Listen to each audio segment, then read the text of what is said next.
Mheshimiwa Naibu Spika, naomba kujibu swali la Mheshimiwa Mwanaenzi Hassan Suluhu, mbunge wa viti maalum.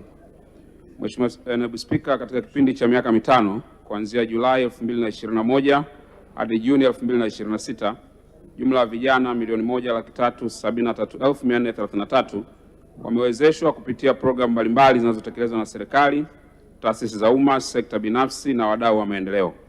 Uwezeshaji huo umehusisha mikopo na mitaji, mafunzo ya ujuzi, uanagenzi, internship na uzoefu kazini, pamoja na fursa katika sekta za kilimo, ufugaji, uvuvi, biashara, viwanda vidogo, utalii, teknolojia, sanaa na uchumi wa kidijitali.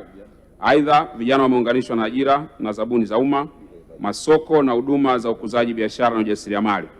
Hatua hizi zimeongeza uwezo wa vijana kuajirika, kujiajiri, lakini pia kuanzisha biashara zao. Mheshimiwa Naibu Spika, takwimu hizi ni za awali na zinaweza kuongezeka kutokana na baadhi ya programu kutoripotiwa kwa wakati, kwa kuwa hakukuwa na mfumo mmoja wa kitaifa wa kuratibu na kukusanya takwimu za wanufaika. Ili kukabiliana na changamoto hiyo, Ofisi ya Rais Maendeleo ya Vijana imekamilisha hatua ya kwanza ya ujenzi wa mfumo wa kisasa wa uwezeshaji vijana, naendelea na hatua ya pili sambamba na kukamilisha mfumo wa kitaifa wa uratibu wa masuala ya vijana.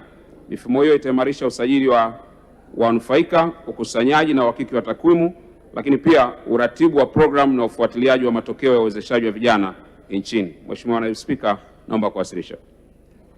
Asante. Mheshimiwa Mwanaenzi Hassan Suluhu, swali la nyongeza. Asante Mheshimiwa Waziri kwa majibu hayo mazuri ya serikali. Je, ni vijana wangapi kati ya hao ambao kwa sasa wana ajira ama wameweza kuanzisha shughuli endelevu za kujiajiri, na ni upi mkakati wa serikali kwa vijana ambao hawajafanikiwa? Mheshimiwa Waziri. Asante Mheshimiwa Naibu Spika, niendelee kumpongeza Mheshimiwa Mwanaenzi kwa kuendelea kufuatilia masuala yanayohusiana na vijana na ustawi wao.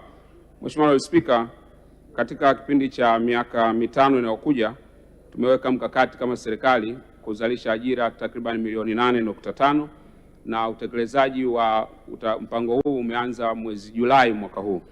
Ningependa kumwomba Mheshimiwa mbunge tutamletea taarifa za kimaandishi zinazoonyesha idadi ya vijana ambao wamepata ajira kutokana na uwezeshaji huu. Asante sana Mheshimiwa Naibu Spika. Mheshimiwa Festo Sanga, swali la nyongeza. Asante Mheshimiwa Naibu Spika. Kwanza nikupongeze Mheshimiwa Waziri kwa kazi kubwa unaoifanya kwa ajili ya kuhakikisha kwamba vijana wa taifa letu wanapata fursa mbalimbali. Na moja kati ya fursa ambayo Mheshimiwa Rais aliitoa ni kupitia bajeti iliyopita ya kwamba vijana au Watanzania watapewa grace period ya miezi 12 kabla hawajaanzisha biashara. Kwa maana akianzisha biashara miezi 12 watafanya for free, baadaye ndio wataanza kulipa kodi. Nataka kufahamu huo mkakati umeanza au bado? Mheshimiwa Waziri, majibu. Asante sana Mheshimiwa Spika, nashukuru kwa swali zuri la Mheshimiwa Festo Sanga. Kama ambavyo Mheshimiwa Rais aliahidi, eneo mojawapo ambalo aliwekea mkazo zaidi ni kutengeneza mazingira bora katika uwezeshaji wa vijana, na katika hilo yako mambo ambayo aliyasema yafanyike. Mojawapo ilikuwa ni kutoa unafuu kwa vijana ambao wanaanza biashara ili kuwapa muda wa kukuzwa biashara zao. Na pamoja na swali lilouliza, lakini ningetangulia kusema kwamba eneo mojawapo ambalo alielekeza na tumeanza kulifanyia kazi ni vijana kupata grace period wanapopata mikopo inayotolewa na taasisi za serikali. Na katika hili wanapata miezi mitatu kwa biashara ambazo ni za kawaida, lakini biashara zinazohusiana na kilimo na mifugo huwa tunawapa muda wote mpaka watakapokuwa wamefanya mavuno yao. Lakini sambamba na hilo tulipitisha hapa bungeni, na ningependa kutaarifu tu kwamba sheria hiyo imeanza kutekelezwa na vijana ambao wanaanzisha biashara kwa sasa wanapata unafuu wa mwaka mmoja bila kulipa kodi ili kuruhusu biashara zao zikue na waweze pia kujijenga kiuchumi zaidi. Asante sana Mheshimiwa. Esther Masiko, swali la nyongeza. Nakushukuru sana Mheshimiwa Naibu Spika kuweza kunipatia fursa ya kuuliza swali. Pamoja na juhudi za serikali ambazo tunazipongeza za kuongeza ajira, nitaka kujua ni mikakati gani mahususi na ya kupimika ambayo serikali mmeweka ili kuhakikisha kwamba vijana hasa waliomaliza vyuo na vyuo vikuu wanaweza kupata ujuzi, mitaji na masoko ili sasa waweze kubadili ujuzi walioupata kwenye vyuo na vyuo vikuu kugeuza kuwa fursa za kiuchumi. Mheshimiwa Waziri, majibu. Asante sana Mheshimiwa Naibu Spika, ni mshukuru Mheshimiwa Matiko kwa kuuliza swali hilo zuri na kuendelea kufuatilia pia ustawi wa vijana.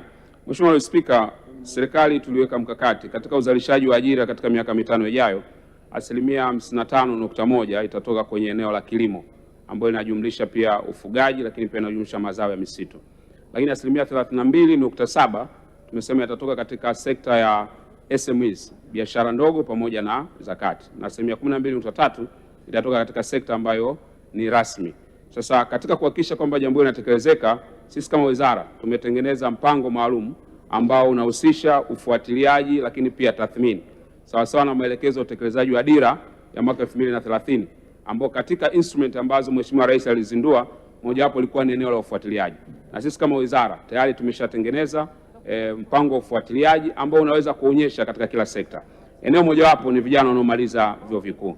Kwa kushirikiana pia na Wizara ya Kazi, Ajira pamoja na Mahusiano, hasa katika kuwaandaa vijana kupitia program maalum, tunaendesha program za kuwasaidia kufanya, mojawapo ni kuangalia mahitaji ya halisi yaliyo katika soko la ajira, kwa maana wanahitaji nini. Kwa tunao mkataba maalum wa sekta binafsi na serikali ambao pia tunawapa nafasi ya kufanya mazoezi, lakini pia serikali inatenga fedha kila mwaka kuhakikisha kwamba vijana wanapata nafasi ya kwenda kufanya majaribio na wanalipwa na serikali wanapokuwa wanakwenda kama njia pia kuongezea ujuzi wao. Asante sana Mheshimiwa Naibu Spika. Asante sana Mheshimiwa Waziri kwa majibu ya maswali ya Mheshimiwa Bunge.